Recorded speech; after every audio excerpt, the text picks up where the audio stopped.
સાબરકાંઠાના પોશીના પોલીસને બાઇક ચોરી કેસમાં સફળતા મળી છે। ખેડબ્રહ્માના પોશીના વિસ્તારમાં દિવ્યાભાઈ નામના આરોપીને ઝડપી લેતા તપાસ હાથ ધરવામાં આવી અને તપાસ દરમિયાન 24થી વધુ બાઇકો મળી આવી છે, જે પૈકી 11 જૂના સહિત 13 નવા બાઇક ચોરીના ગુનાને ઉકેલવામાં આવ્યા છે અને આ કેસમાં અન્ય એક યુવકના સહયોગ થકી સાબરકાંઠા, બનાસકાંઠા તેમજ મહેસાણાની 24 જેટલી બાઇકો ચોરી કરી હોવાનું આ તપાસમાં સામે આવ્યું છે।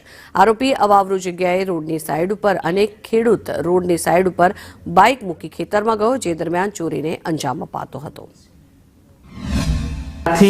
તેમની ઊંડાણપૂર્વક પૂછપરછ કરતા અગાઉ તેઓએ કુલ 24 બાઇક ચોરેલ હોવાનું કબૂલેલું હતું અને એમાંથી કુલ 11 ગુના જે અનડિટેક્ટ હતા એ ડિટેક્ટ થયેલા છે અને બાકીના 13 બાઇક છે એનો કોઈ ઓફેન્સ રજીસ્ટર થયેલ નથી, તે પણ રિકવર કરવામાં આવેલ છે।